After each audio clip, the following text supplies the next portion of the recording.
Alright, tag-ulan na. Patay na San Antonio, Zambales. So dapat kanina pa kami umalis kaso umuulan. Umuulan, ulan. Grabe yung panahon ngayon. So tag-ulan na talaga. Tag-ulan is coming.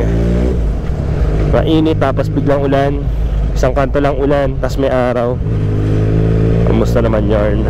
Sa mga balak mag long ride, short ride, magbaon na kayo ng kapote para sure lang na pag tinawag kayo na misis nyo, makauwi kayo agad. Pero presko, yun advantage sa umulan. Presko yung paligid. Kasi pag di umulan, mainit yung ganyang panahon na mahal, no? Para kang sinisilaban kahit alas 4. Pero ngayon malamig, oh. Malamig yung simoy ng hangin.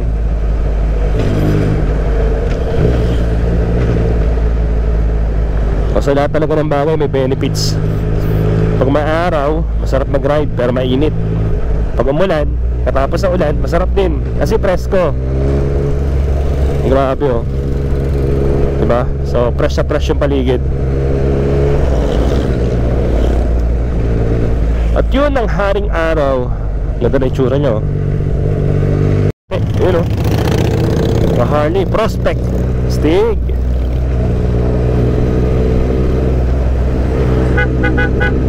Mare. Dito, hindi umulan. Grabe.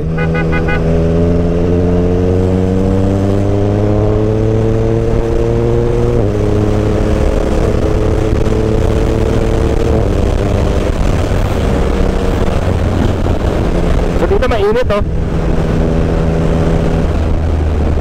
So may bago nga pala tayo natuklasan dito sa ating MT-09.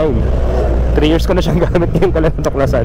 Actually nung bago tayo mga Baguio. So pag pinultank mo, nakukumpute niya kung ilang liters yung na-consume mong gasolina. So advantage yun kasi mga alam mo na agad kung magkano yung gas na aabutin mo o ilang liters agad yung kailangan mo ipagas. So may error man siya, konting-konting margin lang.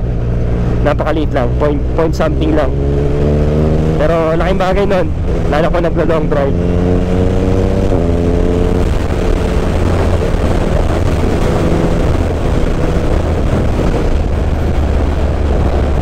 Hindi kasi maano, oh.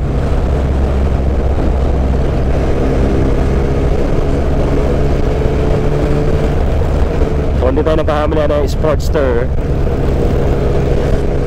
Harley Davidson Sportster.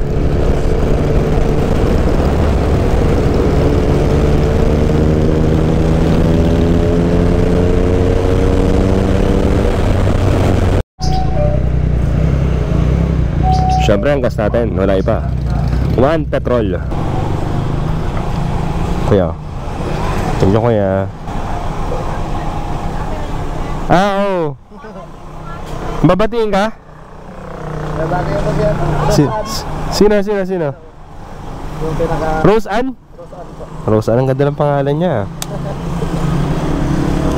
Rose Ann. Thank you. Salamat kaya. Wala nang babatiin, yun lang? Si Rose Ann lang?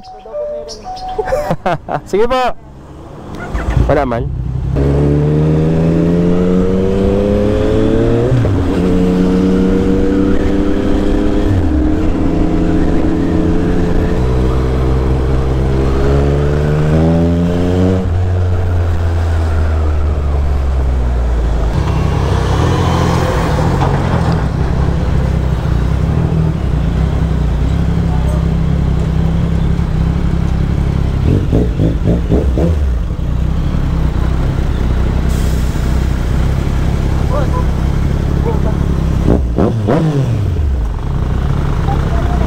Bati ka kaya? Babatiin ka kaya?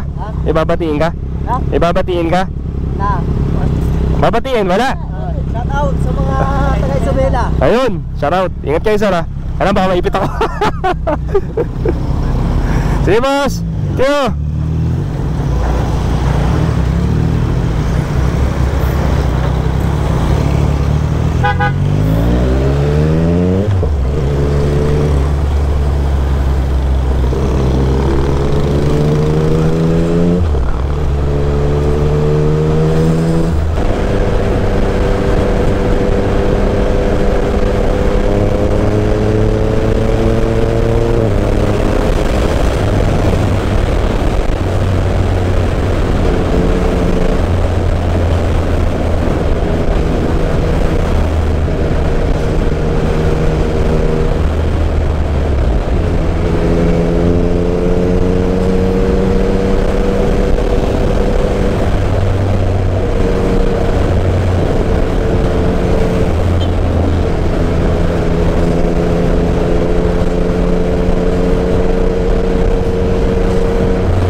doon, mahal.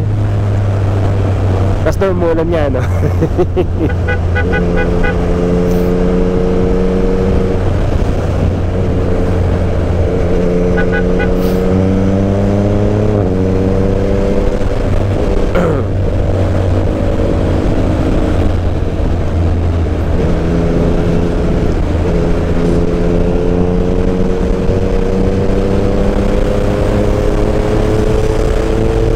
Papasyal kayo na sa Bales, guys. Try nyo daanan to San Antonio kasi minsan o talagang bihira madaanan to, pero isa ito sa may pinakasolid na daan.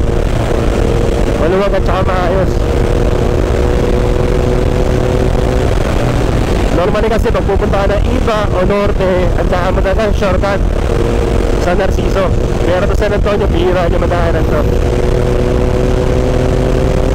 Pero napakasolid na naman sa araw dito.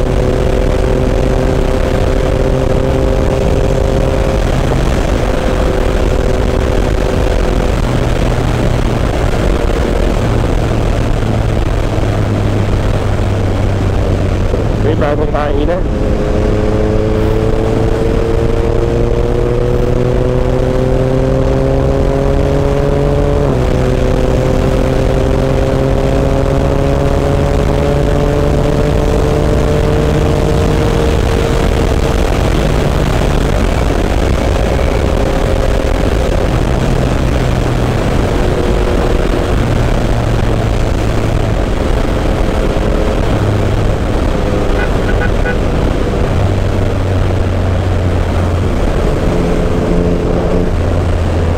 Welcome to San Antonio, West Philippine Sea. Atin to.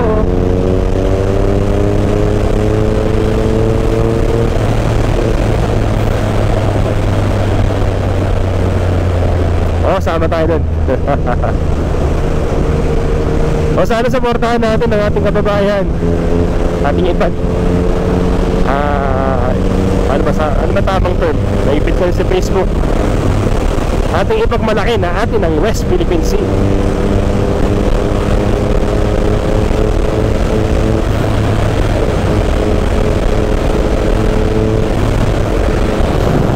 Ganda ng view.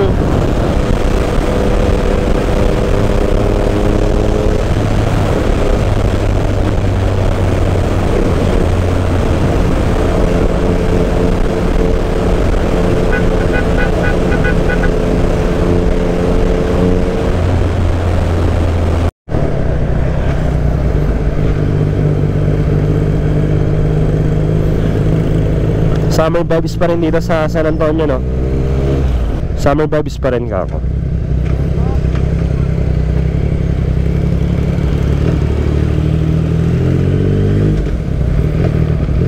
Mawala ang maingay na tambutso.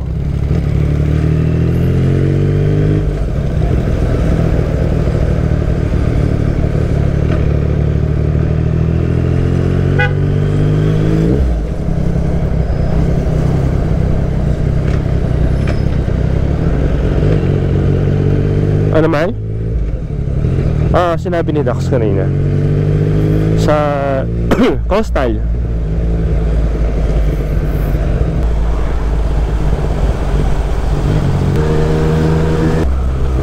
San Antonio Coastal Road na tayo, guys.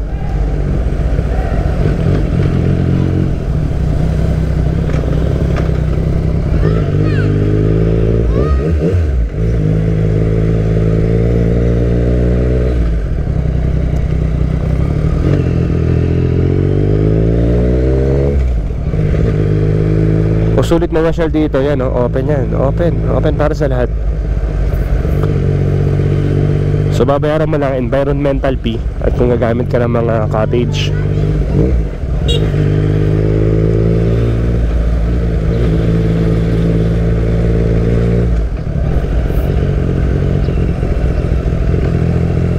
Ang ganda ng CR, oh. So meron na maayos sa CR.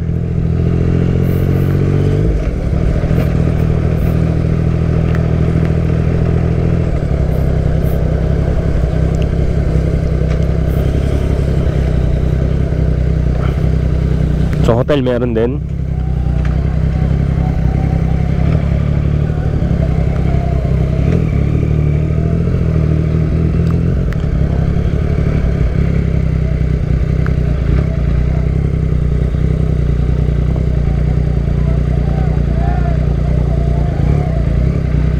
Solid eh, may activity sila.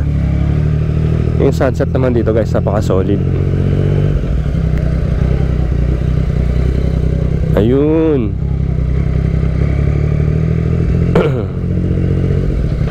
Ito yung ilog at din yung dagat.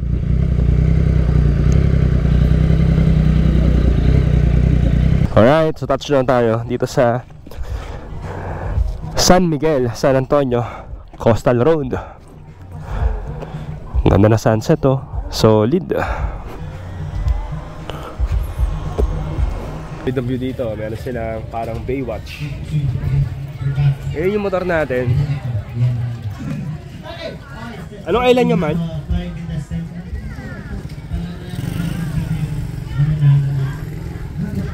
Sarap dito. Masarap, may upuan kayo. Solid.